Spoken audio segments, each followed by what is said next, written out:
When was the first moment you realized childhood superheroes had lied to you? Not intentionally, of course, but there comes a point where you look at the real world and realize it doesn't follow the rules they taught you. Maybe you grew up believing that if you always did the right thing, good would always win, that hard work would always be rewarded, that courage, honesty, and selflessness would naturally earn people's respect. Then life happened. You watched dishonest people get ahead. You saw good people lose, and you realized that being the hero doesn't guarantee a happy ending, and that the world isn't even divided into heroes and villains the way your childhood stories made it seem. But there's a more important question. When did you realize you were still living by those lessons? Still expecting fairness, still believing that someone would recognize your sacrifices, still waiting for life to reward you simply because you tried to do the right thing? If you've never questioned those assumptions, there's a good chance that they're still shaping your decisions and you're not even realizing it. Those stories weren't dangerous because they were fictional. They were powerful because they quietly taught us assumptions about how life works. And those assumptions have a funny way of sticking around long after we stop watching the movies. That's the strange thing about childhood. We aren't just learning facts, we're learning how to interpret reality. Every conversation with our parents, every embarrassing moment at school, every compliment, every punishment, every movie, every superhero, they're all quietly answering questions we never consciously ask. Is the world fair? Can people be trusted? What makes someone valuable? What happens if I fail? How do I earn love?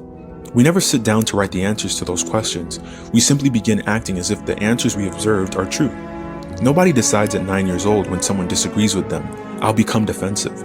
No one consciously chooses to believe the only way I'll be valuable is if I'm productive. Those conclusions happen slowly. They become beliefs, and eventually those beliefs become behavior. And that's why so many of our reactions feel automatic.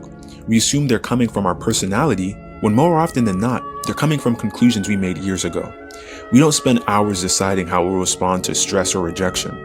We simply reach for whatever strategy we've learned. Sometimes we learned it from our parents, sometimes we learned it from our friends, sometimes from the stories we loved growing up. Research in developmental psychology suggests that many of our core beliefs about ourselves and the world began forming in our childhood, long before we're capable of evaluating whether they're actually true. As you can imagine, we don't always learn the right lessons, not because the people around us were malicious, but because they were humans.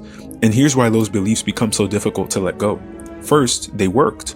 Or at least they worked once. The reason you cried and screamed when you were a baby was because it was incredibly effective. It was the fastest way to get someone's attentions and have your needs met. There was nothing wrong with that. It was the perfect strategy for that stage of life.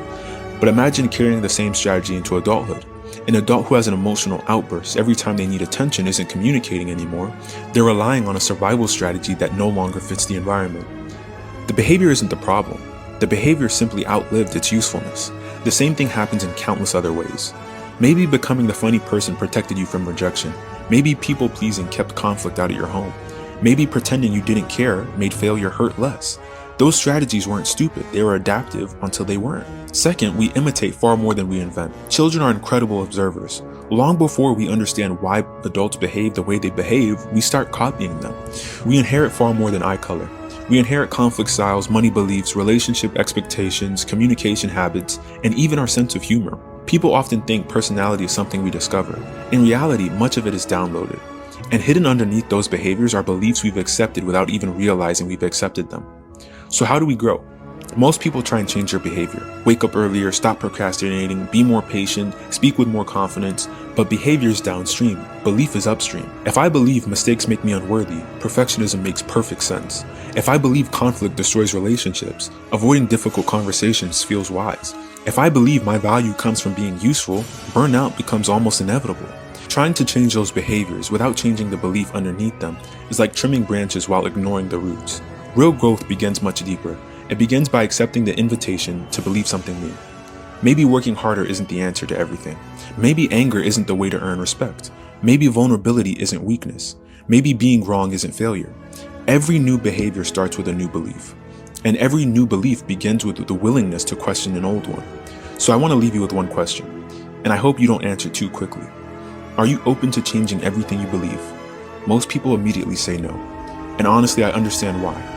Changing your beliefs feels like changing who you are, but that's not really what I'm asking. I'm not asking you to abandon truth. 1 + 1 will still equal 2 tomorrow. I'm asking whether you're open to the possibility some of the beliefs running your life were handed to you before you were old enough to question them. Because that openness is where growth begins. The moment you're willing to question an old assumption, is the moment you make room for a better one. And sometimes, one new belief is all it takes to change the direction of your entire life. To read more of my writings, go to lifesharetogether.com. Have a great day.